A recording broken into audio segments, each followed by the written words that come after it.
Welcome to the 2023 Oscar preview show as presented by the Yay, Nay or Meh channel.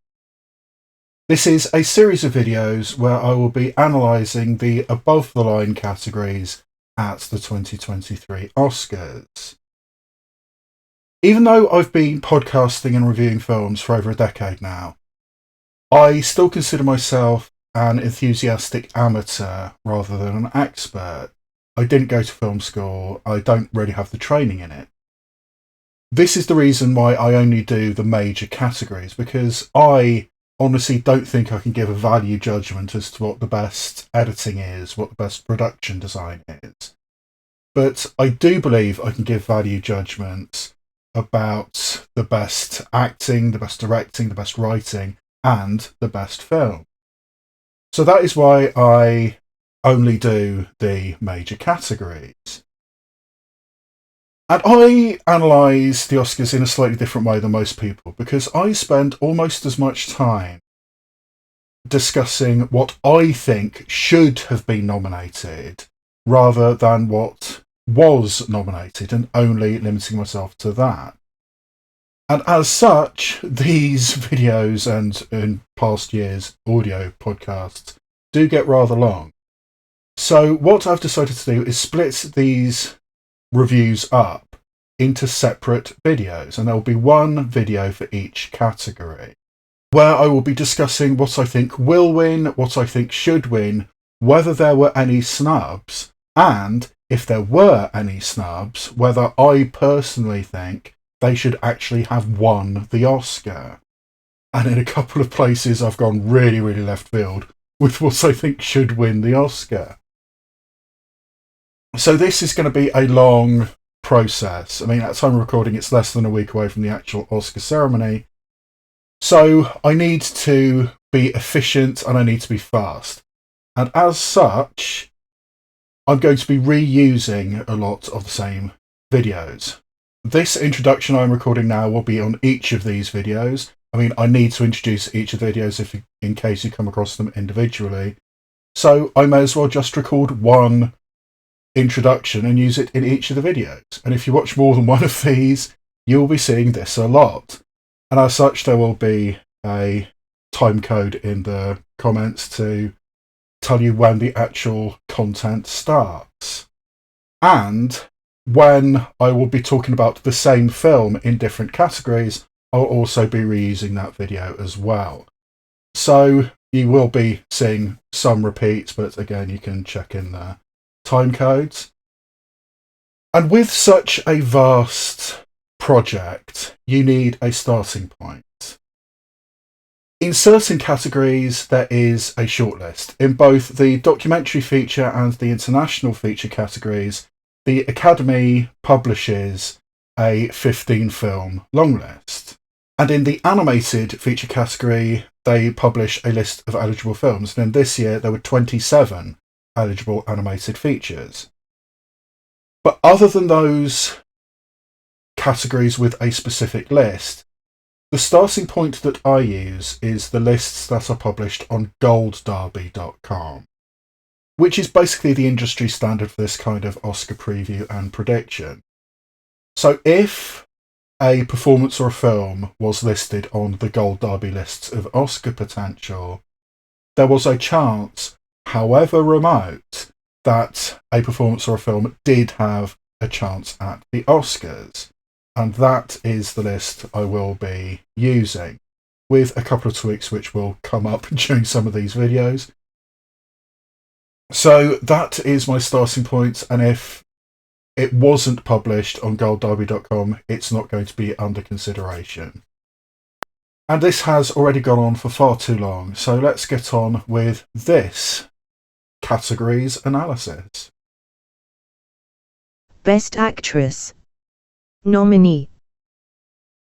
So here we have the rather awkward situation of a really good performance in a really bad film. I've really liked Armas since I first, consciously noticed her in Knives Out, And when I heard she was playing Marilyn Monroe, I was thinking, really? But she manages to pull it off. The transformation she goes through, she becomes Marilyn Monroe. It's just a shame that when she is becoming Marilyn Monroe, all she's asked to do, essentially, is suffer.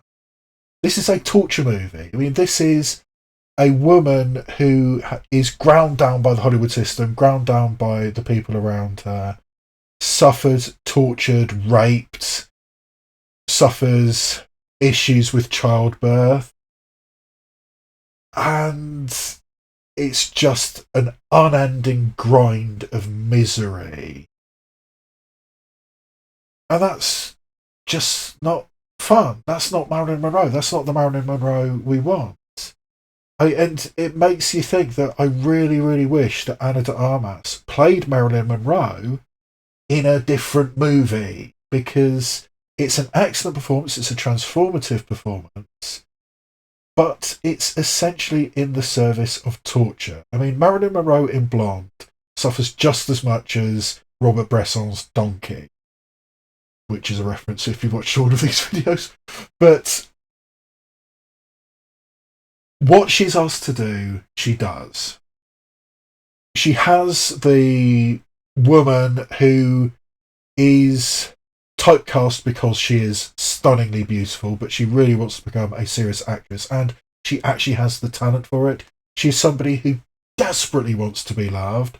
She is somebody who desperately needs affection, particularly paternal affection, and the subplot revolving around her father, which is revealed at the end, that's just fuck off, Andrew Dominic.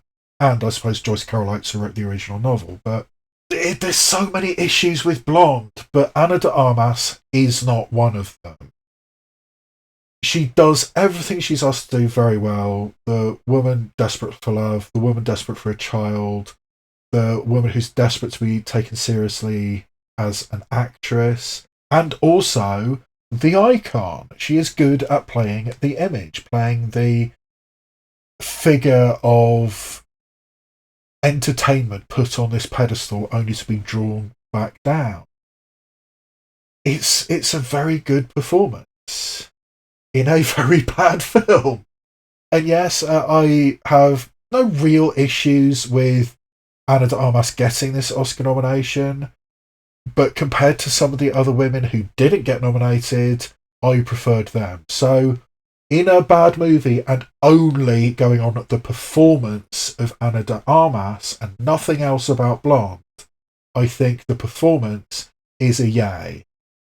It didn't quite make my cut as one of the actual nominees, but I think she is worthy of an Oscar nomination. And I just wish it was a different movie. So yeah, Ana de Armas didn't make my cut, but her performance, as far as I'm concerned, is a yay. Best Actress. Nominee. So now we come to the elephant in the room. Possibly the most shocking Oscar nomination there's been for quite some time.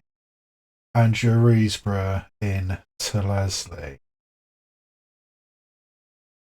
On one level, I am hugely impressed with what Andrea Riseborough and her friends managed to do.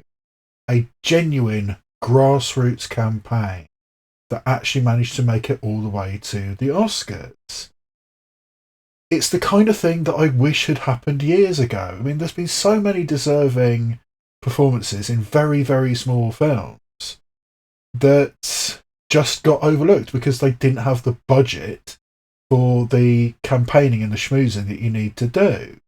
Rebecca Hall in the film Christine, Calvin Harrison Jr. in the film Loose, and Anne Dowd in the film Compliance.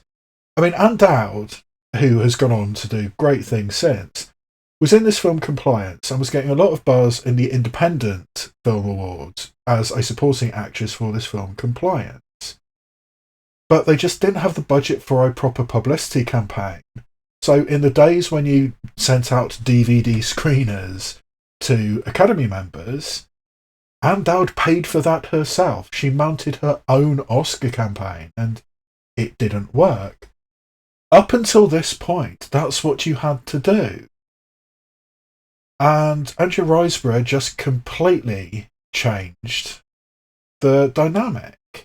In getting her celebrity friends, or perhaps more specifically, the celebrity friends of Mary McCormack to mount these campaigns and host these screenings, which got the film To Leslie out there. I mean, Mary McCormack is the wife of the director of To Leslie. She's also a great actress in her own right, mainly on television.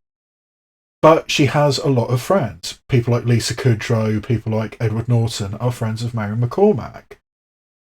And she was the one who kind of mounted this campaign and got all the publicity out there. And got people at these screenings, got people to put stuff on social media, to the extent that I'm pretty sure in certain cases, rules were broken. Frances Fisher in particular put stuff on Instagram, which in my opinion actually breaks the Academy's rules on lobbying, specifically Rule 11B of the rules about lobbying. If Frances Fisher was directly involved with To Leslie the film, I think Andrea Riseborough would have been disqualified, but because she is not directly related to the film, it was allowed to slide. And so I do think rules were broken, but the Academy has let everything slide.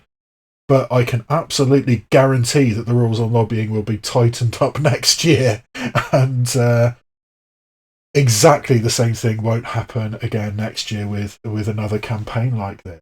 I think this is going to turn out to be a unique situation.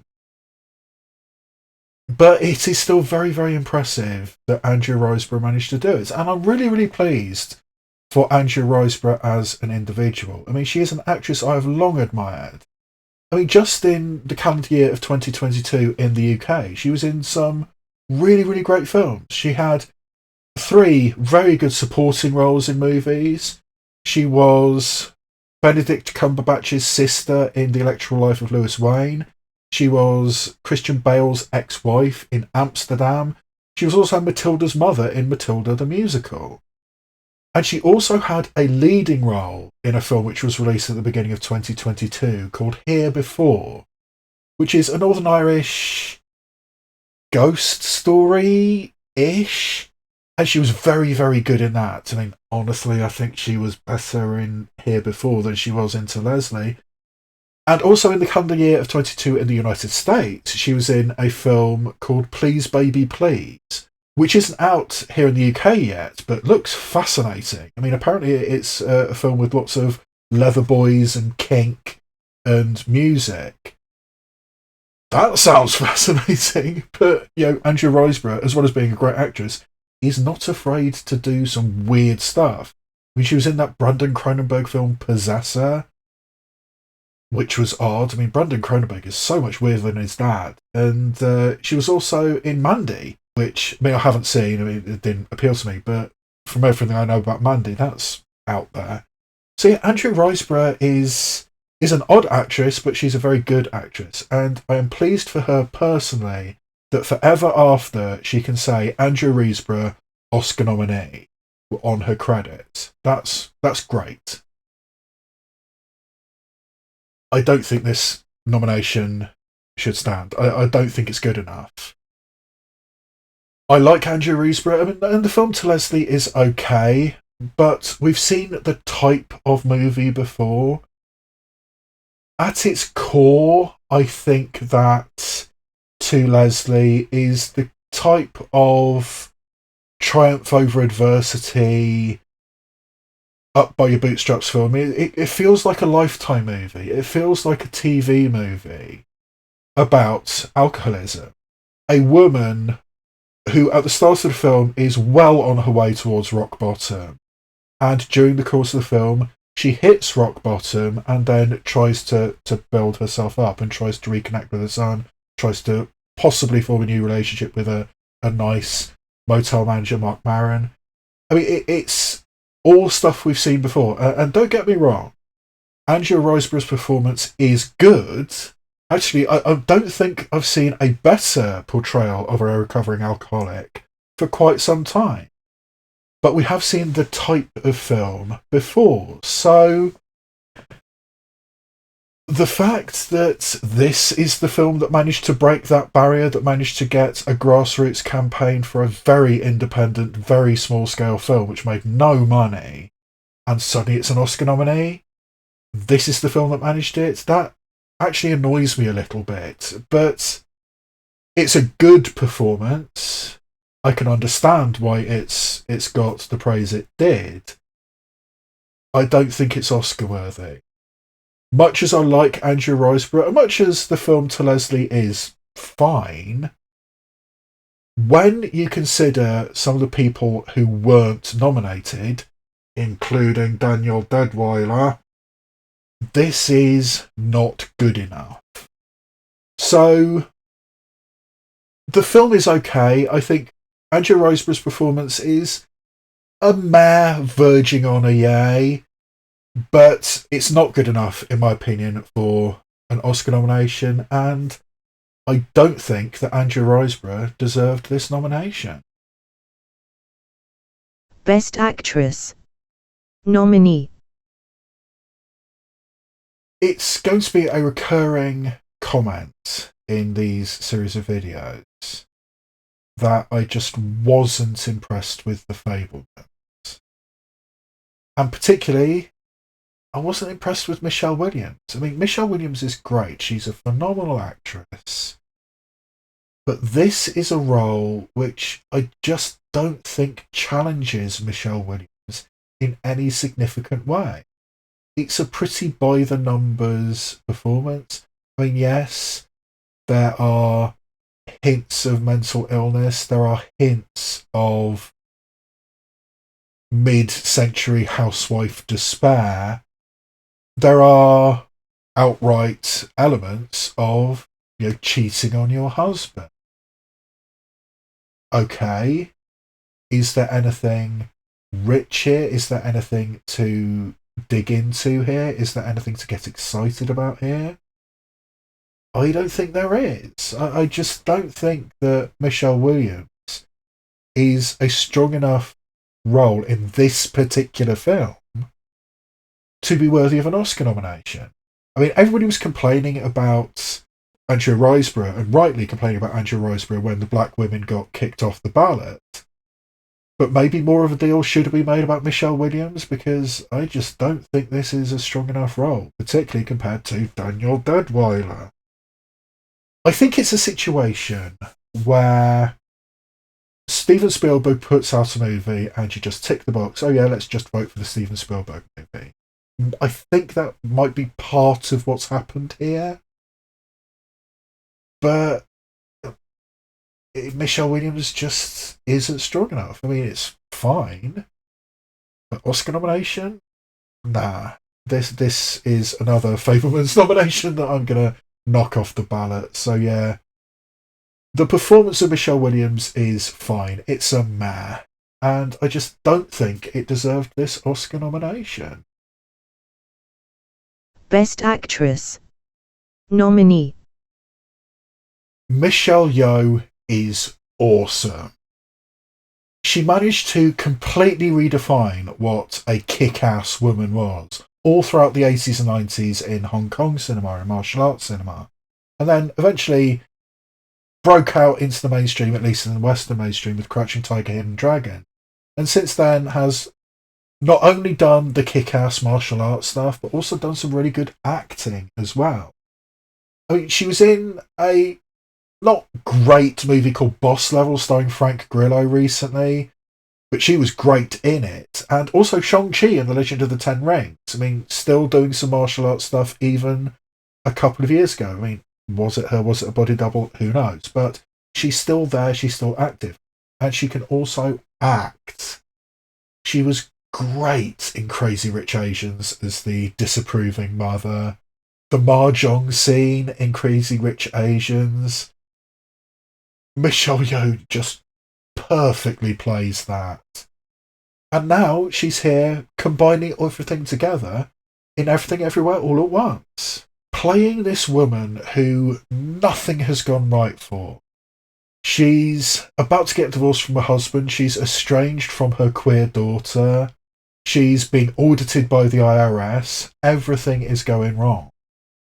And then this multiverse stuff starts happening, and you start to realise that our Michelle Yeoh, the Michelle Yeoh that we started the film with, her special power is the fact that everything went wrong. And she manages to play it. And she manages to play all the different other Michelle Yeohs through all the different universes, including an actress. There's scenes of Michelle Yeoh running the red carpet, which is, Michelle Yeoh running the red carpet. And that scene, I think, is supposed to deliberately evoke In the Mood for Love. But all these different things, the sausage fingers and the hibachi chef. I mean, so many different things that Michelle Yeoh has to do in this film. And it all works. She manages to do the complicated things that she needs to do.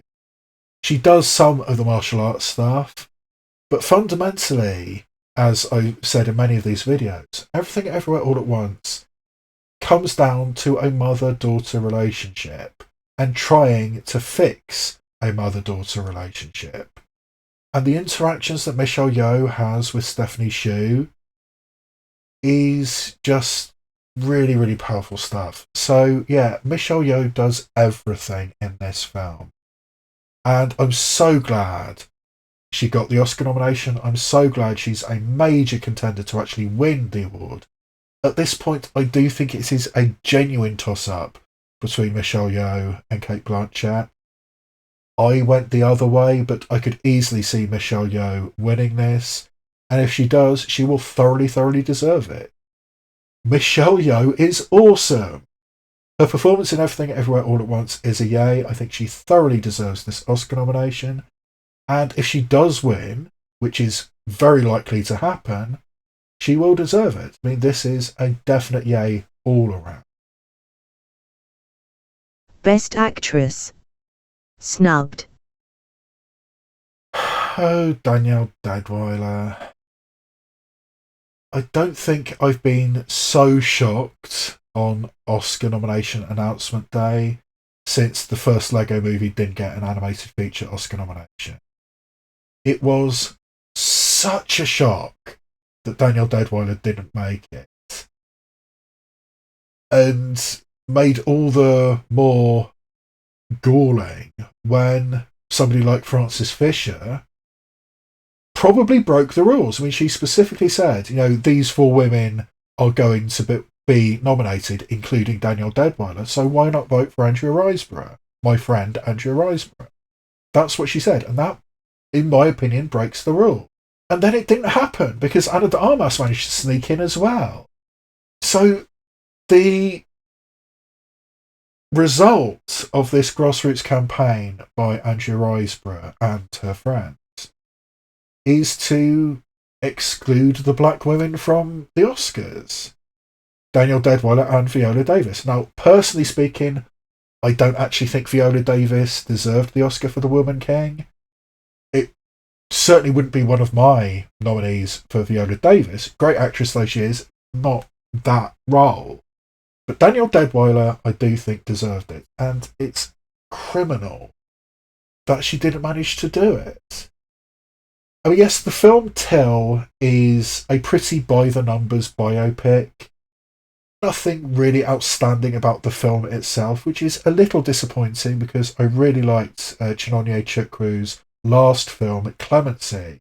I think Chinonye Chukwu is a very good director. But this film, Till, it's by the numbers. But the performance of Danielle Deadwyler, this woman who is suffering the loss of her son, and yet is determined to make her son's death matter, to try and bring these people to justice, even though she knows it's very unlikely in the 1960s in Mississippi. She's going to try anyway. She's going to make her son's death a national issue to try and get justice. and the determination she is showing, the grief she is showing, the connection she gains and loses with her partner. It's all really, really well done. When necessary, the emotional breakdown comes, and she plays that well. The restrained, restricted, tense way she deals with other situations, everything works really, really well. And it's Oscar worthy. I mean, there's no two ways about it. Danielle Deadwyler is Oscar worthy in Till. And great though I think the fact that a grassroots campaign worked, the unintended consequence is the black women got excluded. So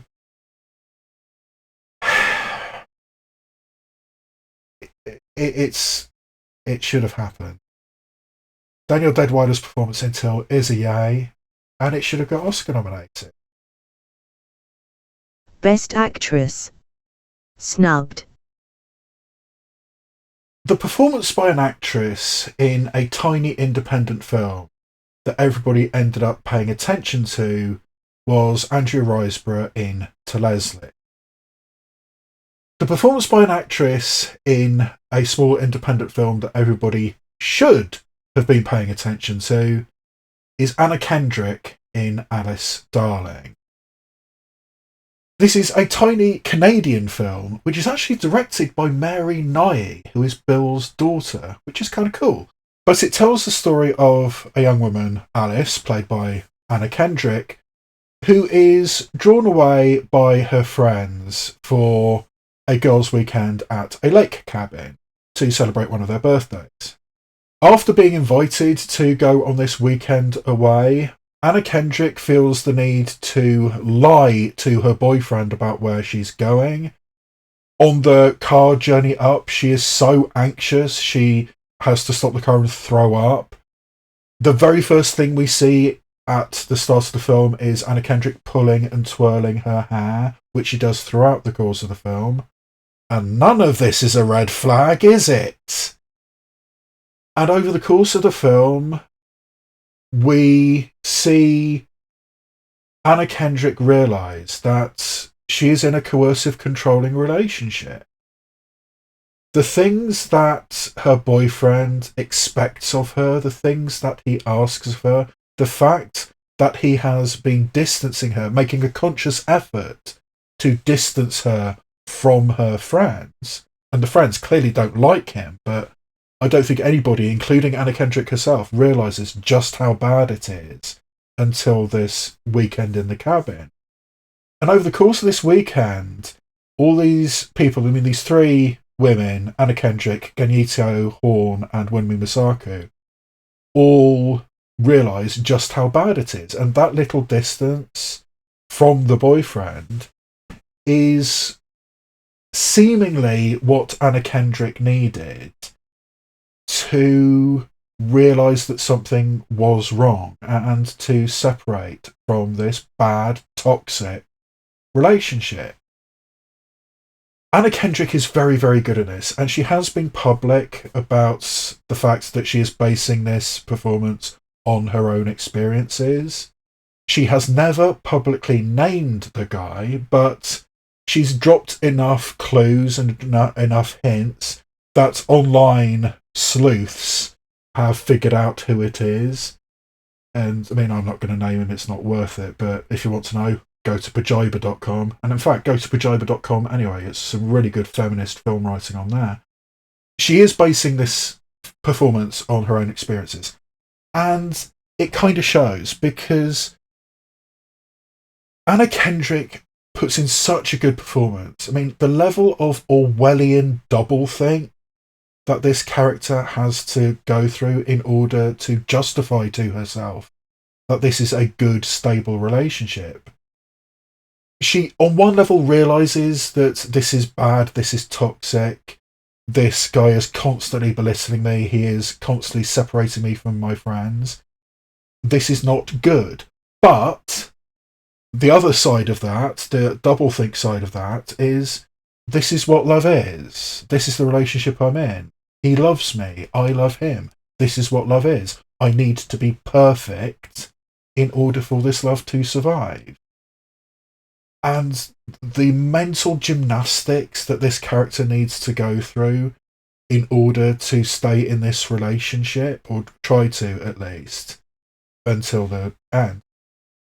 It's very, very good acting from Anna Kendrick. I mean, very impressive acting. I mean, I've loved Anna Kendrick for so long. I mean, the charm, the wit, and the great acting. I mean, most people, I think, will think Pitch Perfect when they hear Anna Kendrick.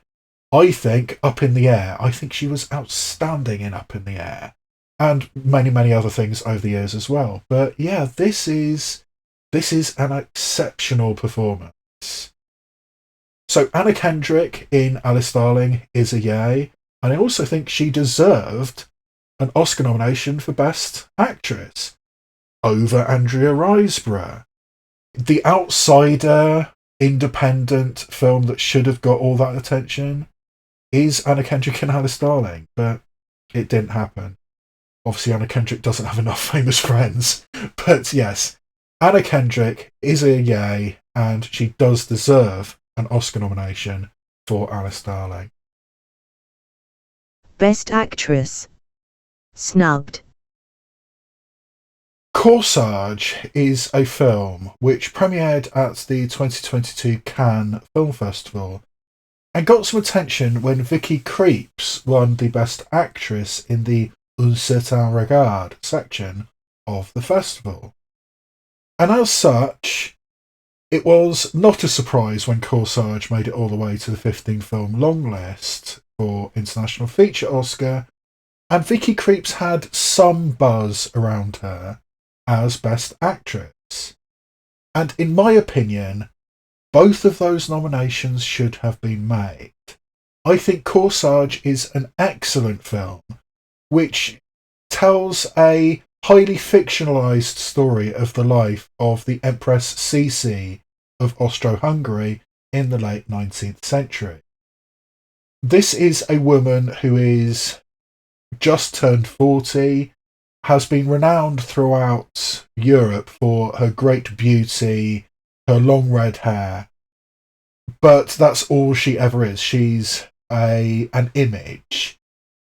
She is a woman who has ideas, but she's not allowed to share her ideas. She is specifically told several times, "You are just there to look pretty. I, the Emperor, your husband," who, by the way, is having affairs with much younger women, "I'm the one who makes all the decisions. You just sit there looking pretty."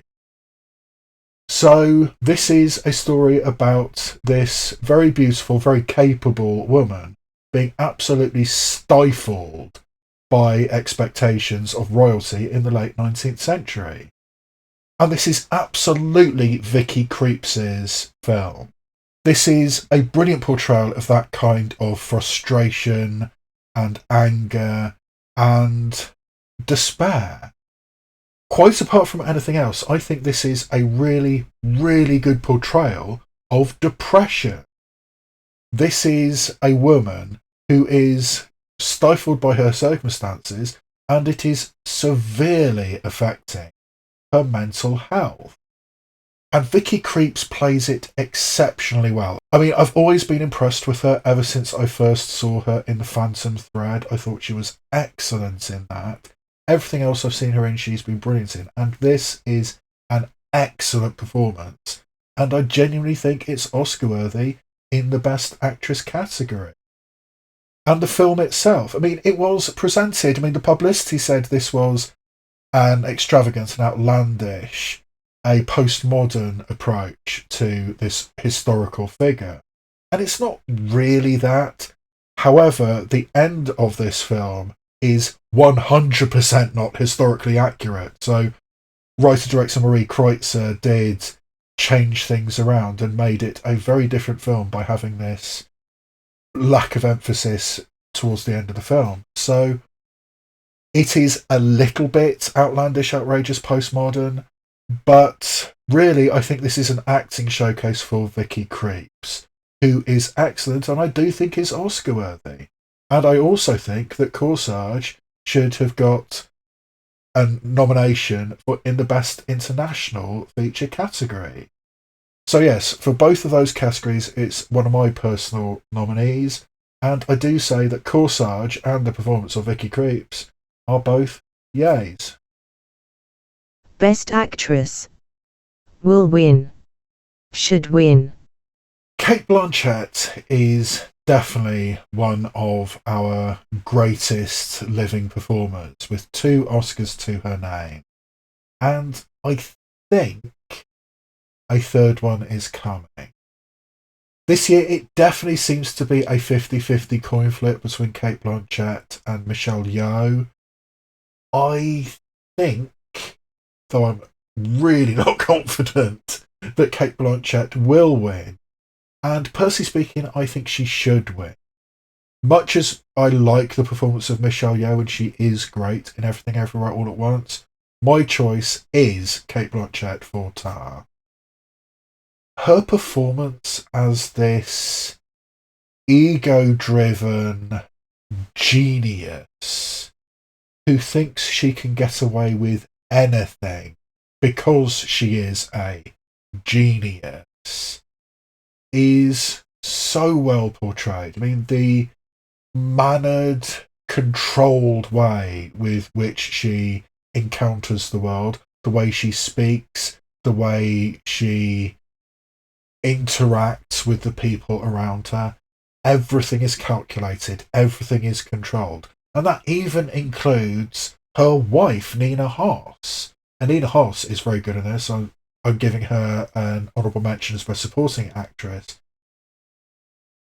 But even her personal relationships, it's kind of a transactional thing. What can you do for me? What have you done for me? Is there any passion here? Is there ever any passion for this character? We're not sure, and Cate Blanchett never shows us. The absolute control, the absolute rigidity with which she encounters the world, and how at a certain point it just explodes. I mean, the scene which we see a little bit of the trailer of Tar, the end of that scene is totally not where you think it's going, or at least from the trailer. But the utter collapse of this woman's life, everything she had, she has lost, and Cate Blanchett plays it really, really well. And yeah, she might already have 2 Oscars to her name, and Michelle Yeoh doesn't have any. But I just think that she's better by a small margin. But yeah, my personal choice for the Oscar is Cate Blanchett, and I think she's actually going to win the Oscar over Michelle Yeoh. But either one would be a very, very worthy winner, and I have no issue with whatsoever. So, yeah, I think Cate Blanchett will win the Oscar. I think she should win the Oscar. And her performance in Tar is a definite yay. In the Best Actress category, the actual nominees are Cate Blanchett for Tar, Ana de Armas for Blonde, Andrea Riseborough for To Leslie, Michelle Williams for The Fabelmans, and Michelle Yeoh for Everything Everywhere All at Once.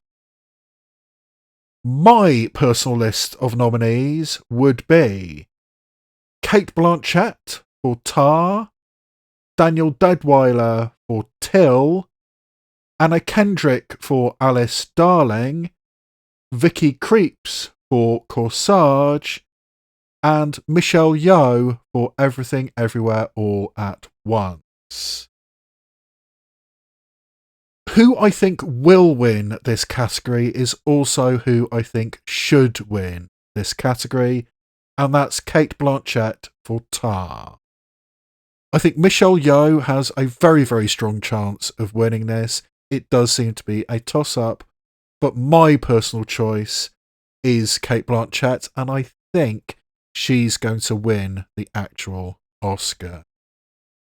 And as I leave you with some honourable mentions in this category, which I think are worthy of note, a reminder that I have several more videos in this playlist which analyse different categories at the 2023 Oscars.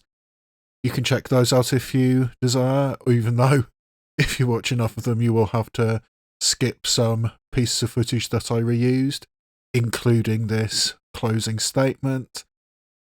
I am planning to do a reaction video to the Oscars themselves. I haven't quite figured out the technicals of that, but we'll have to see how that goes.